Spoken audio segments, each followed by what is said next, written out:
Hey there, friend, tonight, let's close the door on the modern world, dim the lights, let the dust motes dance in the lamplight, and imagine the air filled with the scent of old parchment and distant bonfires. We're about to embark on a journey to the forgotten corners of time, to places where human emotions, love, fear, loyalty, and desire played out in ways we can barely comprehend today. Forget the rules you know. Here, a single glance could spark a duel. A trail of perfume was a silent confession, and death was merely the beginning of another grand voyage. Are you ready? Let's peel back the mist of history and listen to the strange, captivating whispers from the past. Chapter 1. The Awkward Art of Medieval Romance. The Tyranny of the Gaze. In the modern world, we're told eye contact builds connection. In medieval Europe, it could build suspicion, engagement contracts, or even lawsuits, depending entirely on how long you held it. Courtship often began with a look, not a casual glance, but a carefully timed, morally calibrated gaze. Too brief, and you seemed uninterested. Too long, and you were essentially proposing marriage, or challenging her father to a duel. Romantic, but risky. Manuals on courtly love advised men to gaze softly yet sincerely, a phrase that sounds like something from a 14th century perfume ad. The ideal stare was somewhere between "I deeply admire your embroidery skills" and "I am not planning to invade your estate." One widely circulated guide warned men to avoid the sort of lingering stare that causes blushing. This was awkward because blushing could also be caused by the wind, wine, or having the plague. Still, if the lady turned pink, the man was expected to immediately look away, cross himself, and possibly flee the region. The scent of seduction. In the Middle Ages, there was no such thing as deodorant, unless you count raw panic, rosemary, or a good, stiff breeze. But that didn't stop people, from trying to smell appealing. In fact, some dating advice insisted that your romantic success hinged on whether or not you reeked of thyme. Herbs were the medieval answer to both hygiene and seduction. If you wanted to impress a potential partner, you didn't reach for cologne. You reached for your garden, your apothecary, or, if desperate, your soup pot. A common piece of advice for men was to tuck sprigs of rosemary, sage, or lavender into their sleeves or boots. This way, every time they walked past a lady, they'd leave behind a trail of floral mystery. Did it mask the scent of sweat, leather, and sheep? Not really, but it showed effort, and that was half the battle. If you were wealthier, you could carry a pomander, a fancy little bowl filled with herbs, spices, and dried oranges. It hung from your belt, swayed dramatically as you walked, and sent the strong message, "I bathe, eventually." Love poems for the Madonna. In the medieval world, poetry wasn't just for artistic souls. It was practically a love language, especially for the socially awkward noble who had more access to ink than charm. But here's the twist. The most acceptable way to express affection wasn't by praising your beloved's beauty or personality. No, that was too worldly. Instead, you were advised to compare her to divine figures, ideally the Virgin Mary, because nothing says, "I want to court you modestly," like "you remind me of the Holy Mother of God." Courtly love poems were often deeply religious, partly to appease the church, and partly because people didn't want to get excommunicated for being horny and rhyming. So, your average medieval suitor might pen a verse like, "O lady, purest of light, thy gaze more sacred than sacred rite." It sounds sweet until you realize he's comparing her to a baptismal font. This trend created a whole genre of romantic infusion. 1 minute you're reading a love letter, the next ... You're unsure if it's meant for you ... or a monastery. Spiced letters and bloody gifts. Let's say you've penned a heartfelt message, full of poetic restraint and religious metaphors. Now, you need to season it. Yes, a proper medieval love letter wasn't just about the words, it was about the aroma. Scented parchment was the height of sophistication. A 14th century romantic reached for the spice rack. Cinnamon, cloves, rose petals, even a dusting of ground nutmeg if you were really trying to impress. These spices were thought to convey meaning. Cinnamon for passion ... Cloves for devotion, and saffron was expensive, so it meant, "I have money, please notice me." Of course, by the time the letter reached its recipient, after traveling in a sweaty satchel for 3 days, it mostly just smelled like parchment stew. And then there was another kind of gift ... a bit more direct. In medieval Europe, the grand gesture of love ... was often a recently deceased woodland creature. To demonstrate bravery, masculinity, and excellent aim, knights and noblemen gifted their beloveds the spoils of the hunt. A bouquet of roses was nice ... but a freshly slain boar's head, still slightly steaming? That was the real way to say, "I think about you when I'm throwing spears." Praise the shoes to start. In medieval courtship, open flattery was a minefield. Telling a woman she was beautiful, too forward. Commenting on her lips, scandalous.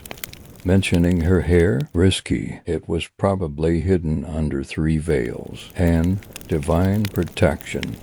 So what was safe to praise? Her shoes. Yes, in a world where flirtation could lead to excommunication ... Telling someone they had well-formed footwear was the medieval version of quietly shooting your shot from across the room, while also looking at the floor. Shoes weren't just practical, they were a fashion statement. Pointed shoes called pelanes were wildly popular, some so long they had to be tied to the wearer's knees to avoid tripping.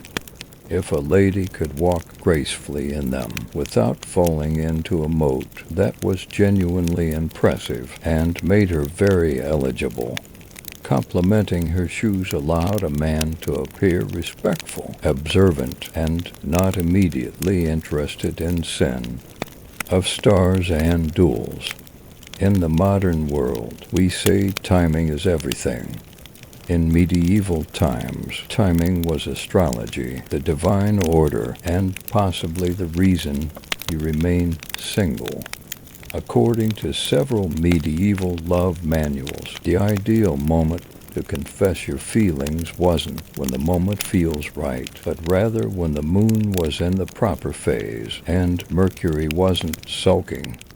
A waxing moon was a time of growth and bold declarations.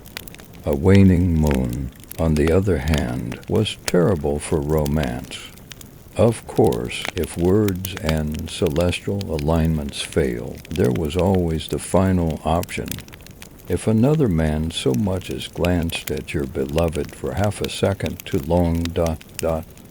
medieval etiquette dictated one of 2 responses: write a passive-aggressive poem or challenge him to a duel. Most chose option 2, faster results, more blood, chivalry. You'd draw your sword, toss down a glove, yes, that actually happened, and announce something like, "Sir, you have insulted my lady's virtue with thine eyes. Prepare thy spleen." Chapter 2. The Viking Voyage of Death. Death is not the end. To a Viking, death was not the end of the road. It was simply the start of a far greater journey.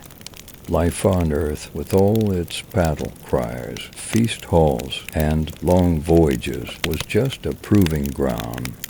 What lay beyond was what truly mattered. And for the Norse ... there were multiple destinations in the afterlife ... depending on how you lived ... and more importantly, how you die. If you died a warrior's death, blade in hand and courage in your heart, you had a chance to be chosen by the Valkyries. These mythical female beings, Odin's fierce servants, scoured battlefields and selected the bravest of the slain. Their reward, a place in Valhalla, Odin's own mead hall in Asgard. There, the dead warriors would train for Ragnarok, the final apocalyptic battle. By day, they fought one another in glorious combat. By night ... they drank and feasted. Then, they did it all over again. Fire and ships, the Viking funeral. When we think of Viking funerals, we imagine a longship set ablaze, sailing into the sunset. And while Hollywood exaggerates plenty, that fiery image isn't entirely fantasy. To the Vikings, a ship wasn't just a vehicle for raiding monasteries. It was a sacred vessel for crossing realms. In death, as in life, a ship symbolized passage. Thus, when a person of high status died, a chieftain, warrior, or noblewoman ... they were sometimes buried with their ship in it or on it. In coastal regions like Norway and Sweden ... it was common to dig a large, ship-shaped trench, lay a real vessel inside, and place the body within, along with grave goods, swords, shields, food, animals, and even sacrificed thralls or slaves. The ship was then covered with stones and so, forming what we now call a burial mound. As for the fire, the body and grave goods were placed aboard a smaller boat, pushed into the water, and set ablaze with tar and pitch. The fire served to purify the soul, ward off evil spirits, and destroy the vessel, a one-way ticket to the afterlife. The traveler's baggage. You wouldn't go on a Viking raid without a sword, so why would you enter the afterlife empty-handed? Viking funeral rites placed immense importance on grave goods, objects buried or burned with the deceased to aid them in the next world. These weren't just sentimental tokens, they were tools, provisions, and symbols. For warriors, this meant weapons, their best sword or axe, and a sturdy shield. But these weapons were sometimes deliberately bent or broken, a symbolic gesture to kill the weapon so it could accompany the soul. Wealthier Vikings were buried with gold, silver, drinking horns, and even imported luxury items like silk. Women might be interred with intricate brooch, keys symbolizing household authority, or looms. And let's not forget the larger accessories, horses, dogs, falcons, and even entire boats. In particularly high-status burials, human sacrifices were not unheard of. Slaves or servants were believed to accompany their masters into the afterlife to continue serving them there.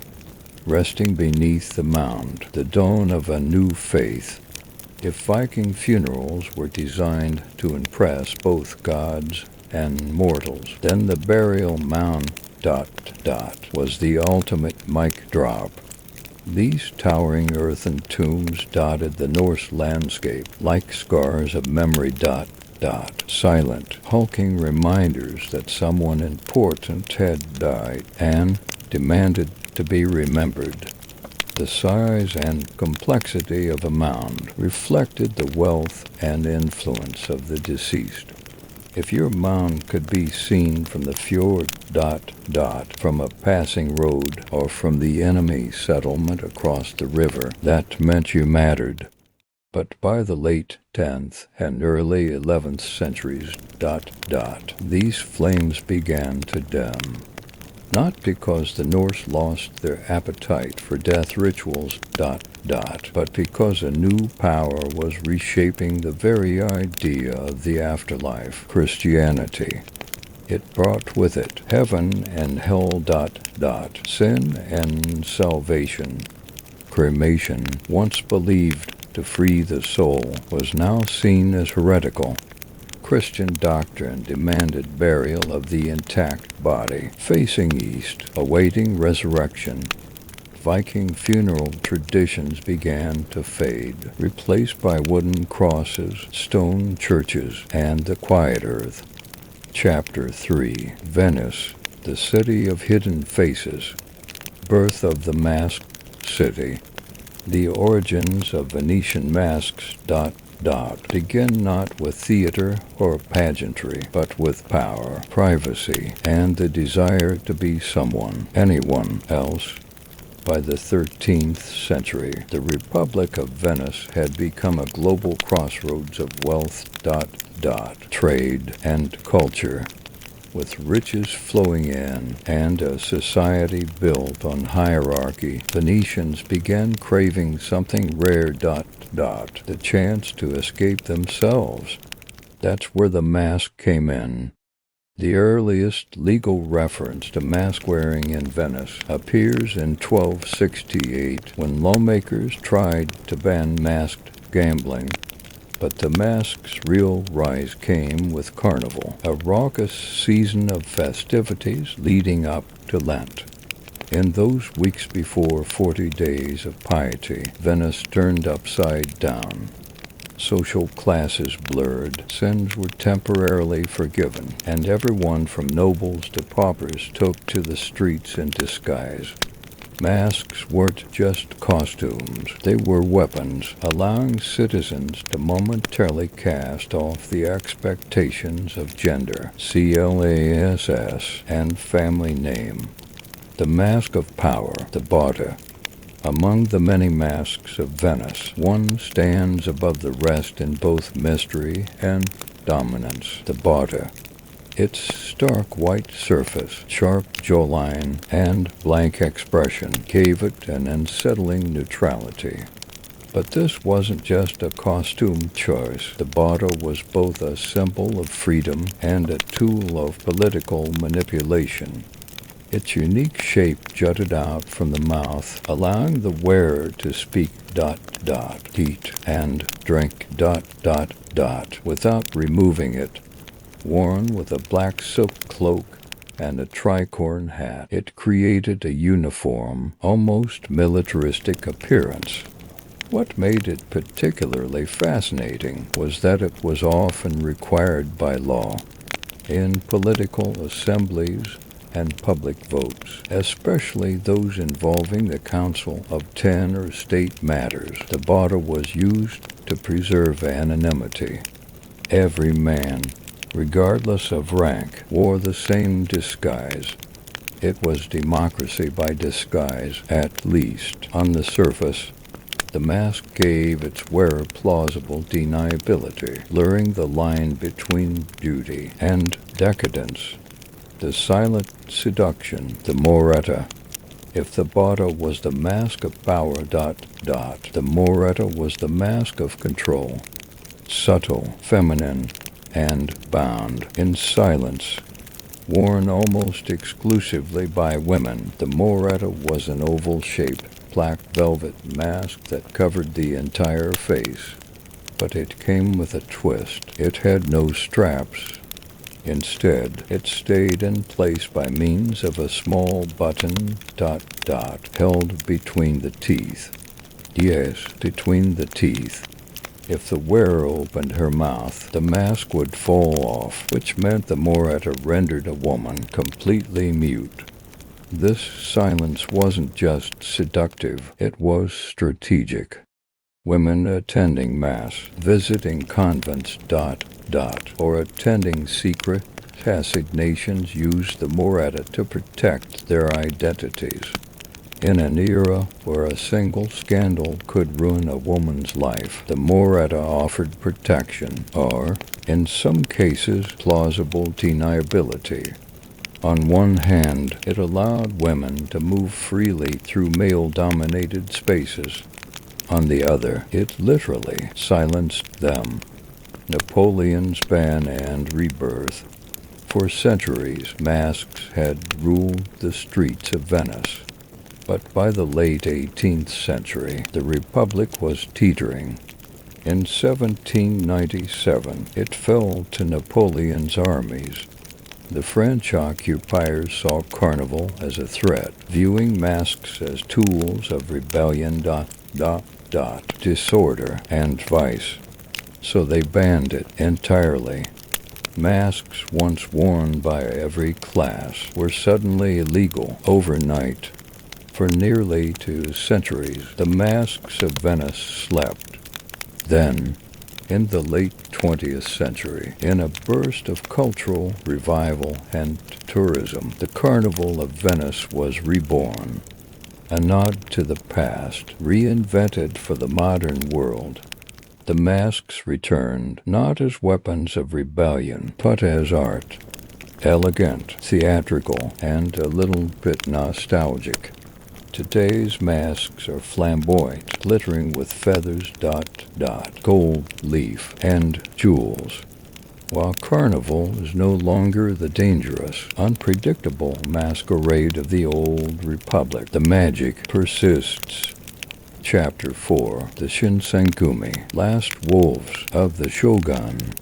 Kyoto on the eve of a storm. The Kyoto of the early 1860s was no longer a city of serene temples and poetic calm. It had become a battlefield in disguise.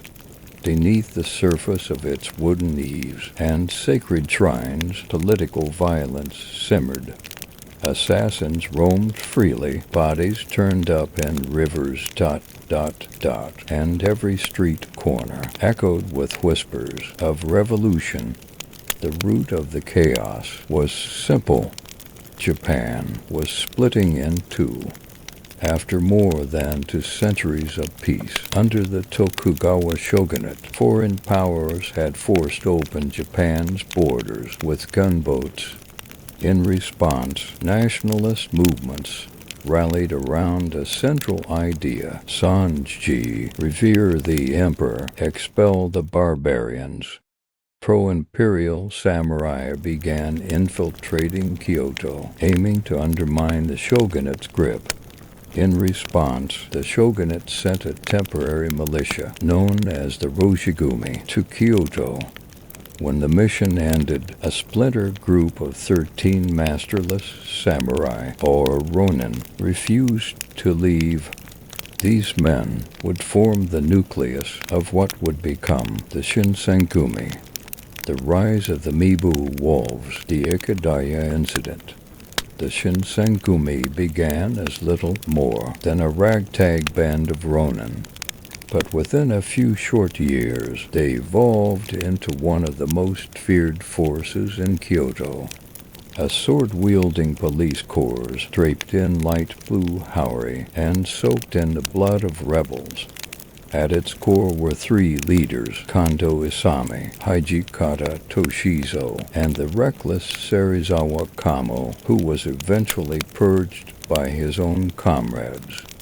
Under Kondo's command and Hijikata's iron discipline, the group adopted a strict code. The penalty for disobedience, seppuku, ritual suicide. If there was a moment that catapulted the Shinsengumi from obscure enforcers to legendary defenders of the shogunate. It was the Ikadaya incident of 1864. On a humid summer night, the Shinsengumi learned that pro-imperial samurai were plotting to set fire to Kyoto... and kidnap high-ranking officials. Kondo Isami led a small squad of just 10 men to their hideout, the Ikadaya Inn. In a tight space, lit only by oil lamps, a slaughter ensued. The plot was dismantled, and the Shinsengumi gained national fame. They became known as the Wolves of Mibu, both revered and feared. The tides of an era, a final swan song. As the 1860s wore on, the ground beneath the Shinsengumi began to shift. Outside Kyoto, powerful domains were uniting behind the emperor, modernizing their armies with imported rifles and Western training. The age of the sword was being eclipsed by the age of the bullet. In 1867, the last shogun, Tokugawa Yoshinobu, resigned, handing power back to the emperor. But this did not bring peace. The pro-imperial army moved fast... modern weapons in hand. In January 1868, at the Battle of Tobafushimi, the Shinsengumi faced their most formidable challenge. Dressed in their signature blue haori, carrying katanas and outdated firearms... they looked like ghosts from a bygone age. They charged with classic samurai courage, but swordsmanship was no match for cannon blasts and rifle volleys. The battle was a symbolic death knell for the old Japan. The Shinsengumi, once protectors of Kyoto, were now outlaws. The last stand in the north, an enduring legend. After the crushing defeat at Tobafushimi, the Shinsengumi fled north with the Tokugawa remnants. Their leader, Kondo Isami, was captured and executed. Led by the unyielding Hijikata Toshizo, the survivors joined the last Tokugawa resistance, the Republic of Ezo, established in Hokkaido. There, they prepared for a final, last stand. In June 1869, during a fierce battle at Hakodate, Hijikata was struck by a bullet. He was 34. The demon vice commander, who had survived purges, civil war, and revolution, died by gunshot. A fitting end for a man out of time. With his death, the Shinsengumi effectively ceased to exist. The samurai age was over, yet their story lived on as a powerful symbol of loyalty, sacrifice, and the samurai spirit. They stood at the crossroads of history, choosing to defend a dying ideal with their lives. They were the last wolves of the shogunate. And their howl still echoes through time.